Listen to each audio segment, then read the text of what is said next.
morning. It's on Wi-Fi. So as the Wi-Fi becomes weak, and then it will connect to my mobile. I think it has. How are you? Good morning.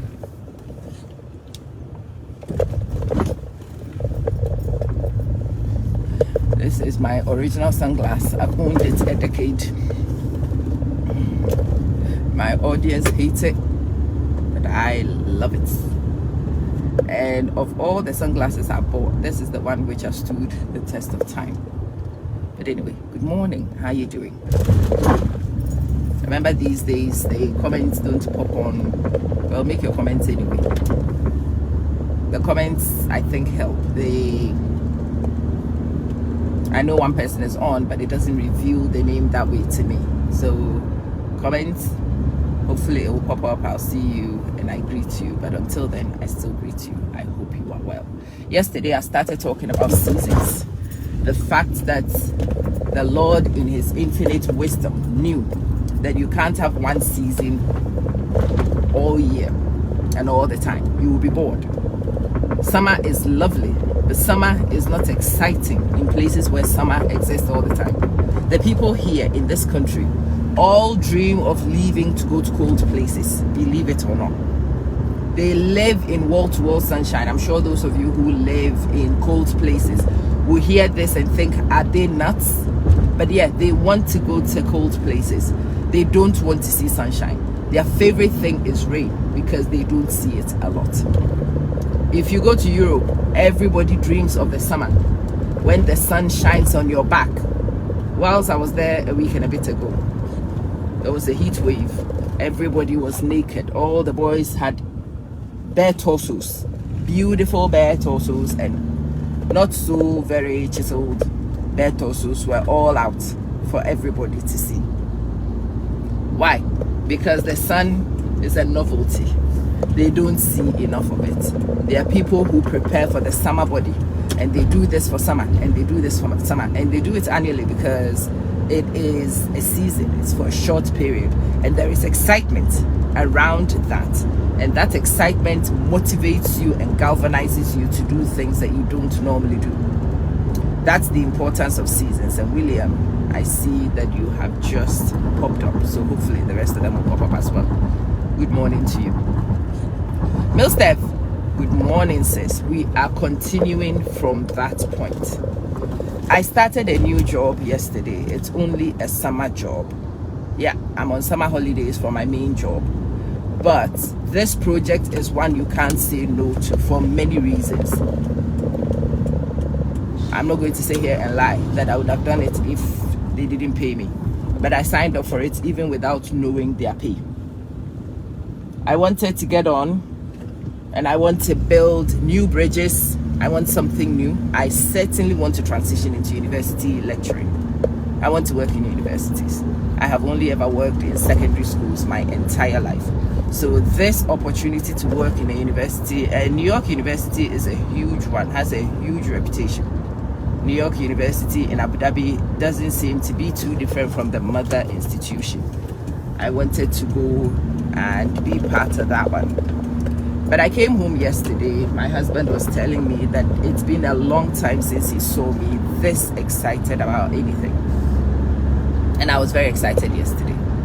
Those people and the way they treated me yesterday reminded me of the other places where people have treated me well and I have thrived. I loved getting to the new place and discovering. And as I woke up early today and I was reflecting, I remembered it is a new season in my life. It's something different from what I always do. And there is a potential for that something new to galvanize me in ways that the old cannot. I don't get excited about my job anymore. I've been there 6 years, getting on to 7 years. I know every nook and cranny. There is nothing you can show me in the building that would impress me. Newbies come and newbies are in awe. The building that I work in has got good spaces, don't get me wrong, very good spaces. For a secondary school, very, very good spaces. And yesterday, a few people worked out where I worked, and they were telling me, oh, that place, and I was listening to them, ho. And to be honest, I see why they and they ho. I know, I see it, but I don't feel it. Why do I not feel it? It's not new. It's not a novelty to me. Been there, done that, saw it all. But yesterday, we got to the university swimming pool, and I was gushing. It's an Olympic-sized swimming pool, but there is an Olympic-sized swimming pool in my school. I saw the gym, and especially the ladies-only gym, and I'm like, this is amazing. They have an indoor athletic track, and I was thinking, well, I can walk in the evening, even if I don't run. I can walk on the track. People were walking on the track. The library, oh my word. Well, the library in my school is incredible. It was especially designed by a specific designer that the Shaker wanted. So again, know that there is nothing wrong with the library in my school. It's just that I've seen it almost 7 years now. All right, almost 7 years now I have seen this library, and so my brain is like, meh, what is new? What is new? That reminded me to extend on the message. So yesterday I was telling you how important seasons are, and how the Lord in his infinite wisdom decided that he needs to chop and change. He needs to chop and change to keep things fresh. He needs to chop and change to get you motivated. It needs to chop and change to give you something to look forward to, because more of the same, always the same, is boring, and it's intolerable, insufferable for most people's minds. When you get a new place, the excitement, the burst of newness is a very good stimulant. It really is. It will help you to rethink, refocus, reevaluate, and hopefully extend your life in different ways. I am driving to work today with my heart full, the way my heart has not been full for a long time. But I'm also old enough, experienced enough to know that it's not really just because where I work is terrible. No. Mabel, classes. Where I work is not terrible. Where I work is where I work. It's okay. There's nothing wrong with that. But where I work is no longer new. When I came to this place, I had that same feeling for a while. I used to drive 2.5 hours in every day, 2.5 hours out. I never complained because it was new. It was exciting. Right now, I wouldn't drive an hour there. I would not, because I've seen everything there is, and that's why change is important. It is actually necessary. But because we are creatures of habits, we don't like to change. And so sometimes the universe has to force change on you in order for you to experience the benefits of these things. And for me, this thing, I am remaining in the place possibly. I don't know how long I will remain, 7 years and counting.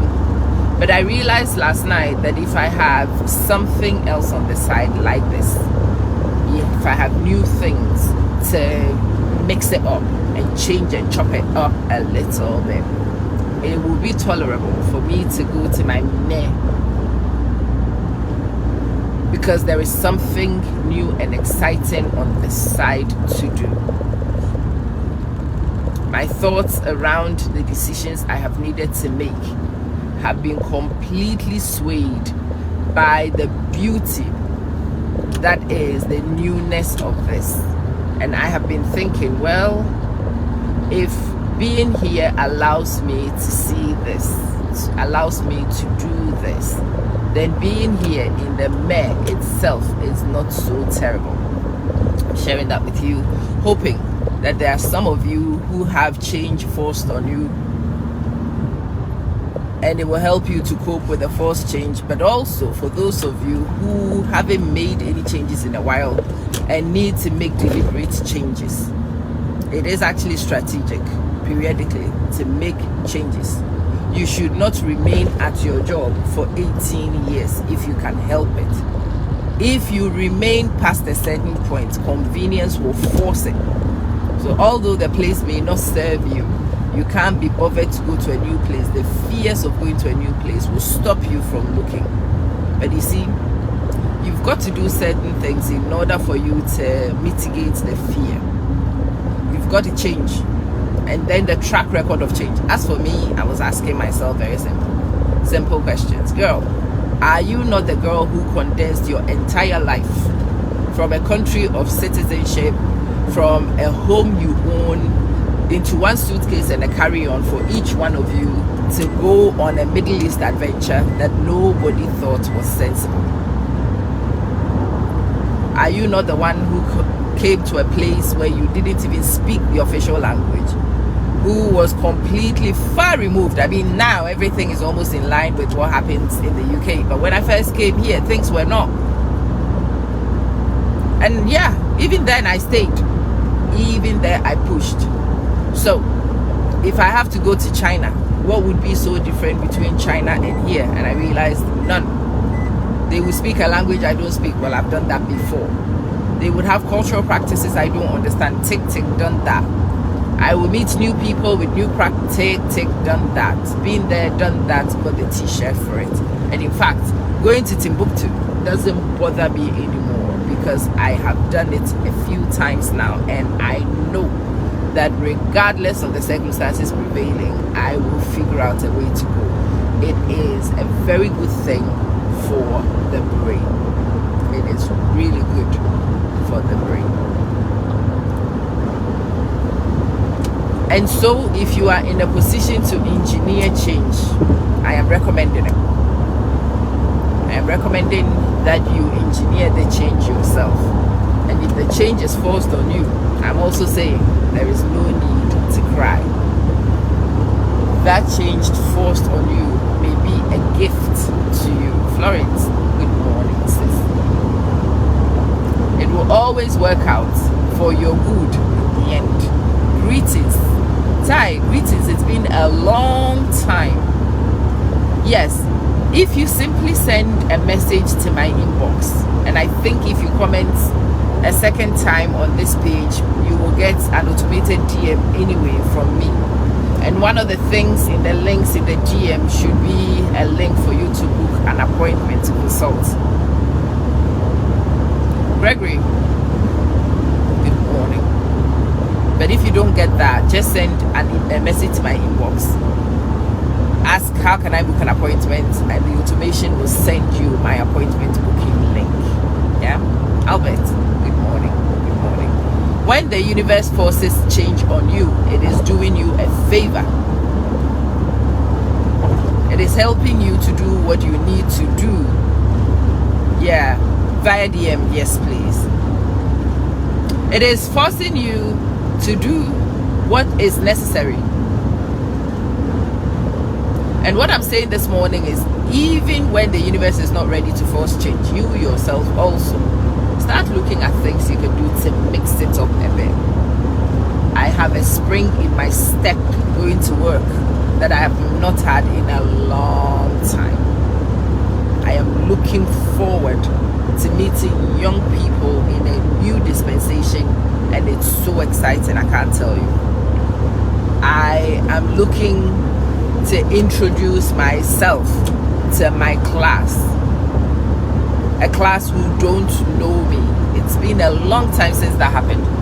For the longest possible time, I have been in this school. All the kids have sisters and cousins that I have taught. They all have an idea of who you are, and at the very least, most of them have seen you down the corridors for years. There is nothing new about me that I can say to the kids that they don't know. And for a lot of them, there's nothing new they can say to me that I also don't know. Sheila, good morning. Yeah. It becomes mundane. It becomes ordinary. It doesn't generate excitement. And it makes it easy for disaffection to happen when you live under those circumstances for such a long time.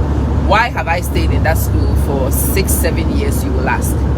That was my research school. I was doing my research in that school. So for 5-6 years, I couldn't move anyway. It is a school which allows me a lifestyle that I need for my family. So I stayed anyway. The reasons why I should stay in that school are compelling, just so you know. The reasons why I should stay are compelling, and I have had many offers that I haven't been able to take for some of these reasons that I've explained in simplistic ways. But yeah, for the last 2 years, I have had offers all round from various countries, from various places here. But when you look at it holistically, when you look at it from my family dynamics point of view, I have stayed. So it's a place that I know that I want to be at, just so you are clear. That's what I want to say to you. It is a place that I have chosen to remain at. It's not an awful place. It's not a place that I am forced to be at. It's not that I don't have an alternative. I have had plenty of alternatives. But when I have sat down, and I'm a very logical person, I have thought about the logics. It has made sense to remain, so I have remained. However, regardless of all the good reasons, regardless of all the whys that I know, I still find it very mundane going to work. There is no excitement. There is no spring in my step, the way I am feeling it. For a while, I was actually thinking that maybe I am no longer excited by employment. Maybe my mind has turned too far out because I am an entrepreneur as well. But no, it is not that I am no longer turned by excitement. It's just that there was nothing new. The newness of this has convinced me. The problem is not with the kind of engagement. The problem is with a familiarity, you know. Have you heard the expression familiarity breeds contempt? It is so true. It is so true. Where I work is where a lot of people dream of being. A few years ago, I dreamt of being. I have a friend who's been asking me for the last 5-6 years for opportunities to come. Have they got an opening? Have they got an opening? Have they got an opening? But I am at that place. I've been at that place for a while, and human nature and the way our mind works has got in. And now I'm going to work. I'm like, hey, work, yay, work. Yesterday, I could have left the place at around 1. No, I did not. I left almost 6. Jim, hello, bro. I have missed you, you know. It's been a long time. I hope you've kept well.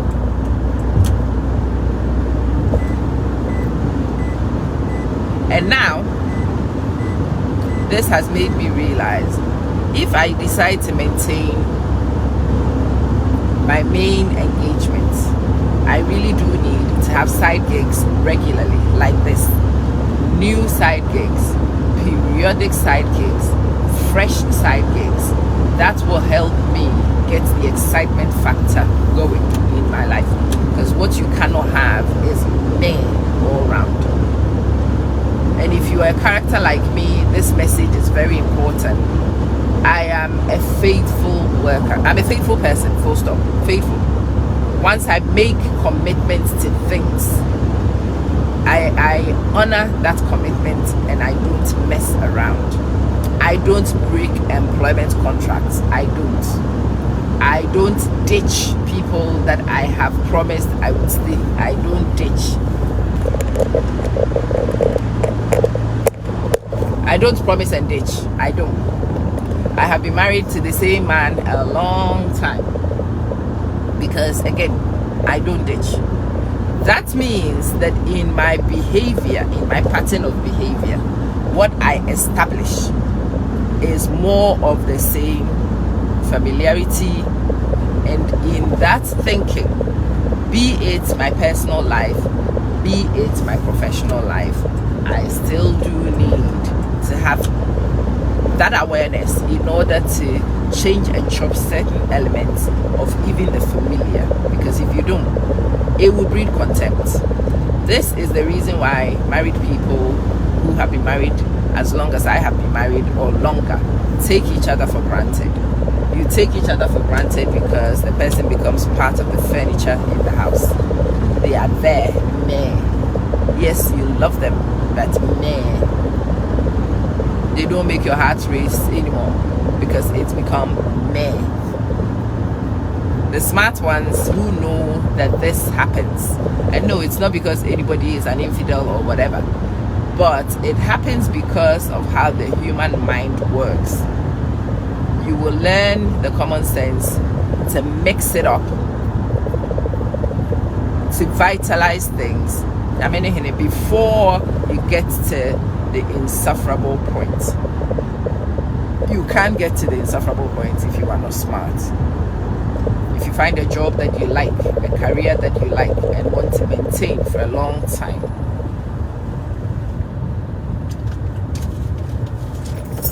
can you guys let me know? 1, 2, 1. Yeah. When I ask you the number, I just said 121. Can you remind me, please, Lordina and Dahlia? Yeah.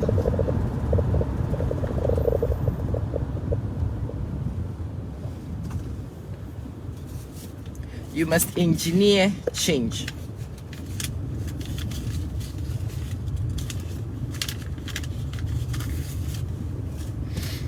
If you know that you want to be with the same woman for the rest of your life, you cannot just allow it to be. No, that's why people do date nights. You go on dates. And no, you don't go to the same place for date nights. I've seen people also do that. When you do that, that also becomes mundane and boring.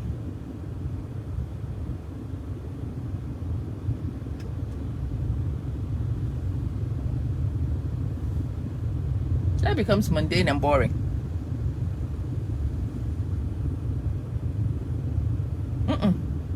You go on date nights, you try different things. Good morning, Ofakweku. And hello, Sister Barbara. Yeah. You go on date nights, you mix it up. You have conversations with your partner to levels that you play in different ways because it's important for you to do so. It is critical for you to do so. Faustina, how are you doing?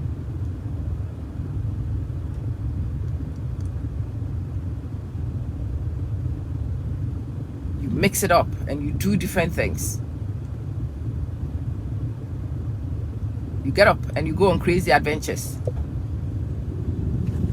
When my husband and I live in our normal life, we talk, but not nearly as much as we do when we have a crazy adventure on our hands.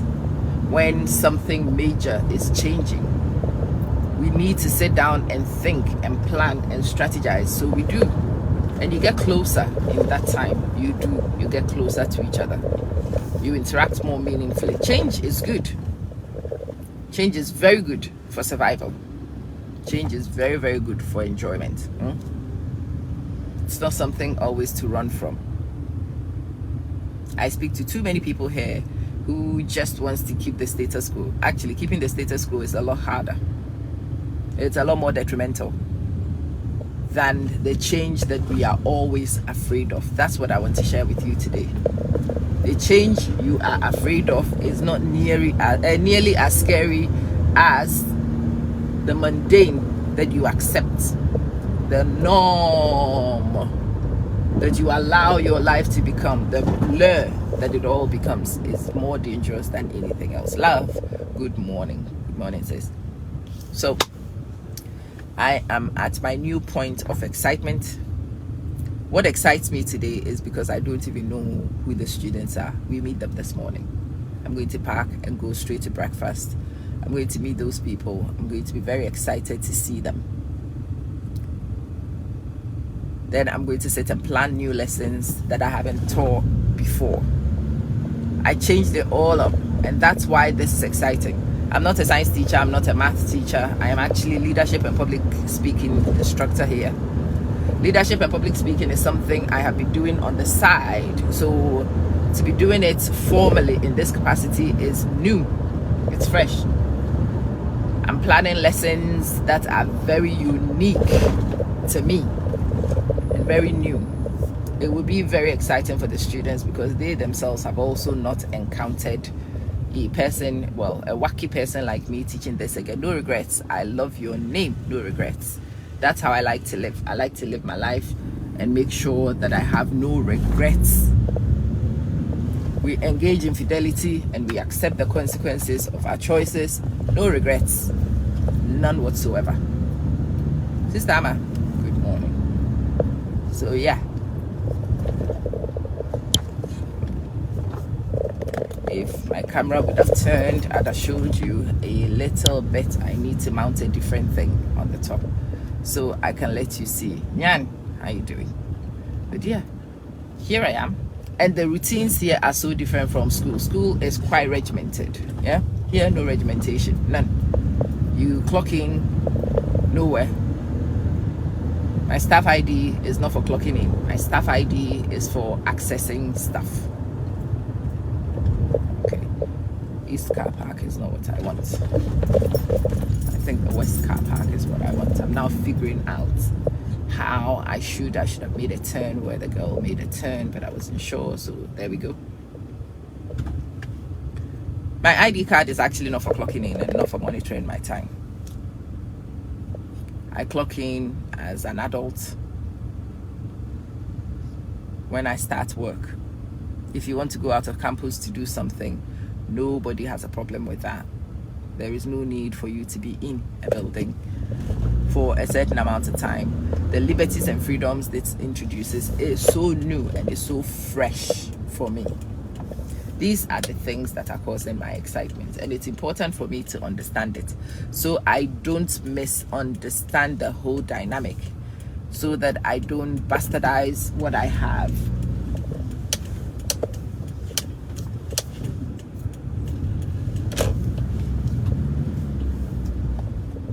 It's good to know the good of certain things, but even better to understand the good and the not so good of everything. Oh, there's a bookstore.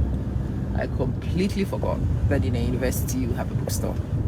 I need to come and visit this bookstore and come get me some stationery. All right.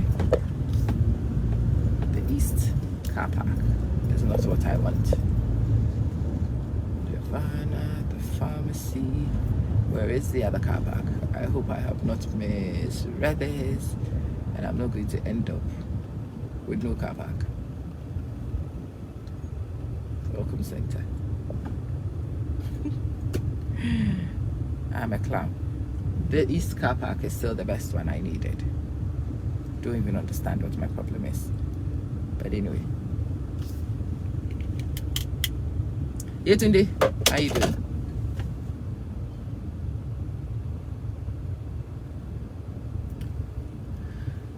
So in my excitement today, I still do need to reflect very carefully. And it's the same thing with those of you who are married. When you meet a new guy, after you've been married for as long as I've married, the new guy is actually very exciting. It's not avoidable. But you are not in a hurry to leave this new guy, leave your husband for this new guy.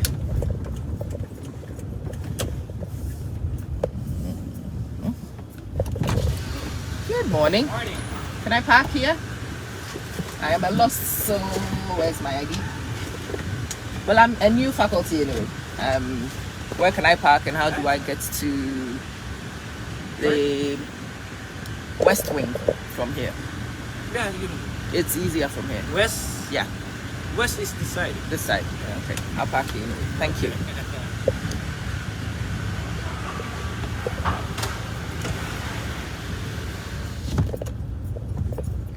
Well, these are the things that I was talking about.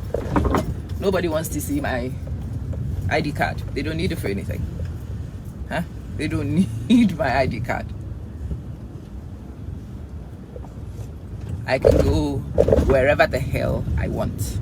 It's not an issue for anybody. Yeah, you figure it out. Get in, huh?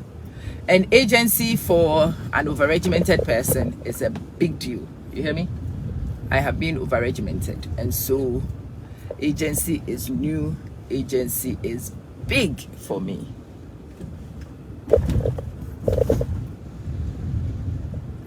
For those who haven't been regimented for a while, my reaction and responses will be ridiculous to them, because actually it is ridiculous, but to me it isn't. To me it is a big deal being able to come and go early at will. So good morning to all of you. I pray and hope that in your life and its design, you are being smart enough to engineer change and excitement. But if you are not smart enough to do so, I hope and pray the universe is kind enough to give you. Okay, so I am on level 1. There's a staircase here. We'll do that. Hopefully 111 is my car park.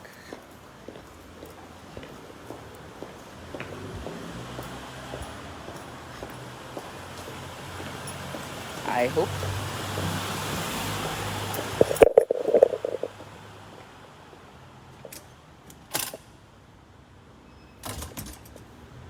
This is a service access.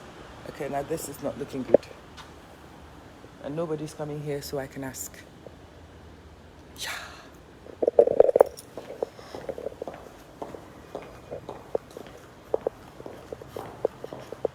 The newbie is always a lost bee.